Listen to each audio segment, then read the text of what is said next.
కూడా disputed land అవన్నీ settlement lands ఇవన్నీ ఇష్ట ప్రకారం కొట్టేశారు. నేను కొన్ని ఎగ్జాంపుల్ మాత్రం ఇస్తున్నా.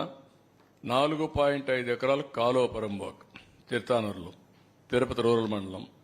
ఇంకొక పక్కన 27.14 ఎకరాలు గవర్నమెంట్ ల్యాండ్ మంగళం తిరుపతి అర్బన్. 3.3 ఎకరాలు కుంట పరంబోక్ ఇన్ దామినేడు తిరుపతి రూరల్ మండలం.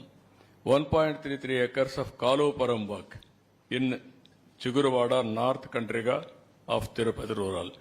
12.69 ఎకరాలు land ceiling government land in Surappa Kasam Renigunta మండలం. 15.28 ఎకరాలు చెరువు ఇన్ కోట్ర మంగళం ఆఫ్ రేణిగుంట మండలం. 7.98 ఎకరాలు ఇది దుర్గ సముద్రం విలేజ్. ఇవన్నీ మీరు చూస్తే దేన్ని వదిలిపెట్టలేదు వీళ్ళు.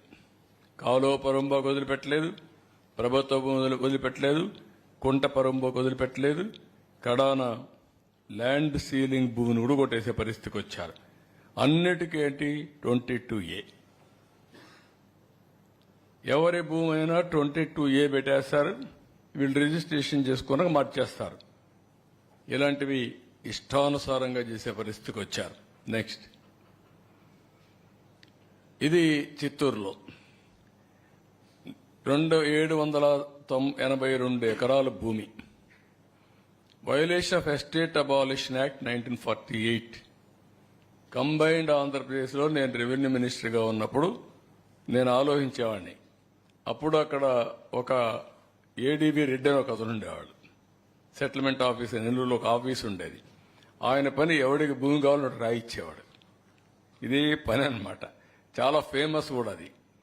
అప్పుడు నేను ఆలోచించాను, ఎప్పుడో అయిపోయింది, ఇప్పుడేంటి ఈయన ఇస్తున్నాడని డిపార్ట్మెంట్ని అబాలిష్ చేశాం. డిపార్ట్మెంట్ని అబాలిష్ చేసిన తర్వాత చట్టంలో ఉన్నా కూడా ఆ భూమి చెందవలసింది గవర్నమెంట్కి.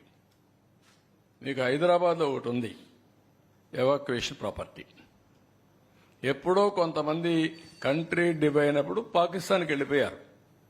ఆ భూములు ఎవరికి రావాలి? గవర్నమెంట్కి రావాలి. కొంతమంది ఫేక్ డాక్యుమెంట్స్ తయారు చేసుకుని ఆ భూములు కొట్టేసే పరిస్థితి వస్తా వచ్చారు. నేను ముఖ్యమంత్రి అవుతానని మీరు చాలా మంది చూస్తుంటారు. అప్పుడు బన్వర్లాల్ని ఒక ఐఏఎస్ ఆఫీసర్ని పెట్టా. అతను ఎక్కడ చూసినా ఒక బోర్డు పెట్టేవాడు, this land belongs to government, any trespass will be punished severely అని. అప్పట్లో నేను ఇంకోటి పెట్టాను, ఎంఆర్ఓకి ఒక ప్రొహిబిటరీ బుక్ పెట్టి ప్రభుత్వ భూములను ఐడెంటిఫై చేసి ఆ బుక్లో రాయాలి. రాసుకున్న తర్వాత ఆయన ఎవ్రీ వీక్ ఇన్స్పెక్ట్ చేయాలి. ఇది the custodian of that lands అన్నమాట. అదే సమయంలో కొత్తగా ఎంఆర్ఓ అనేస్తే అవి ఫిజికల్ గా అతనికి హ్యాండ్ ఓవర్ చేసి ఈయన రిలీవ్ కావాలి. That was the rules I passed. 982 ఎకరాలు రాజమార్గంలో ఇచ్చేశారు. అక్కడ పెద్ద లీడర్ ఉన్నాడు దోపిడీ చేయడానికి. ఇది పుంగనూరు కాన్స్టిట్యున్సీ. అంటే ఎక్కడికి పోయారో నాకు అర్థం కావడం లేదు. అంటే ఏమైనా జరిగిపోతుందనే ధీమా, ఏమి చేసినా మేము తప్పించుకుంటామని ఒక గర్వం వచ్చి ఇష్టానుసారంగా చేసే పరిస్థితికి వచ్చారు. ఇవన్నీ కూడా ఫేక్ డాక్యుమెంట్స్ వీళ్ళు క్రియేట్ చేసుకున్నటువంటివి. 982 ఎకరాలు మొన్నే పట్టా చేసుకునే పరిస్థితికి వచ్చారు. నెక్స్ట్, ఇక్కడికి వచ్చే కొన్ని హౌస్ సైట్స్ మీరు ఇక్కడ చూస్తే ఎంత దుర్మార్గం అంటే, assigned lands SC ST BC beneficiaries lands అన్ని ఫోర్సిబుల్ గా తీసేసుకున్నారు. 10,000 ఎకరాలు. మాది పేదల ప్రభుత్వం, పెత్తందారులకు పేదలకు పోరాటం జరుగుతుందని చెప్పే పెద్ద మనుషులు పేదవాళ్ల భూములు కొట్టేసి వాళ్ళ పొట్టగొట్టే పరిస్థితికి వచ్చారు. వాళ్ళకి ఏంటి పాపం వాళ్ళు చేసింది? అసైన్మెంట్ ల్యాండ్ నుండి ఫుల్ హక్కు ఉండదు.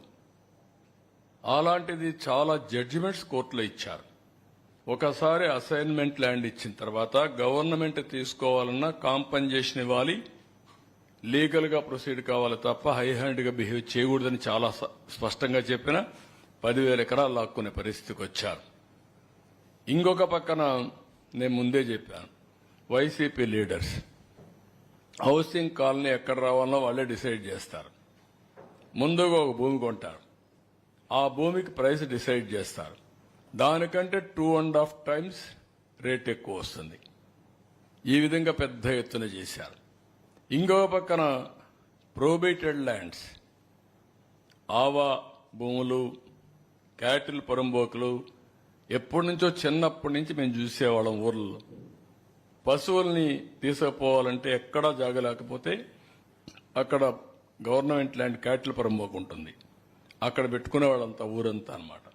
ఒకప్పుడు ఊర్లలో సంతల మారిగా అనమాట ఇవన్నీ. అలాంటివన్నీ కూడా ఇచ్చేసే పరిస్థితికి వచ్చారు. Unsuitable land assign, low lying land, lands very far away from village, శ్మశానాలు, లేకుంటే పొలాలకు పోయే భూములు, ఇవన్నీ కూడా ఇచ్చే పరిస్థితికి వచ్చారు. ఇన్ఎలిజిబుల్ బెనిఫిషరీస్ కూడా పెద్ద ఎత్తునిచ్చి వీళ్ళ కార్యకర్తలకు వాళ్ళ మనుషులకు ఇచ్చుకోవడానికి వాళ్ళ నాయకులు పెద్ద ఎత్తున వ్యాపారం చేసే పరిస్థితికి వచ్చారు. నెక్స్ట్, ఇది ఆవా భూమి. ఎవరికైనా తెలుస్తుంది ఆవా భూమిలో ఎవడైనా ఇండ్లు కట్టగలుగుతాడండి?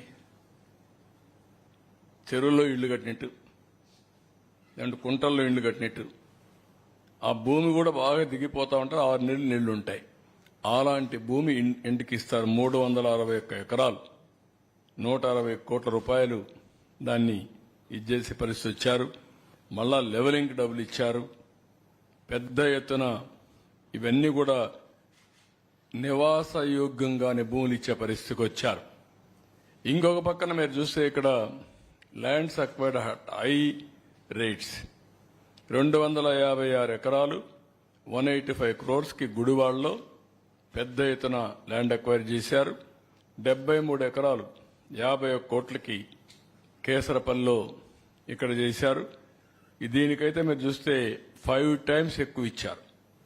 మార్కెట్ రేటు కంటే 5 టైమ్స్ ఎక్కువ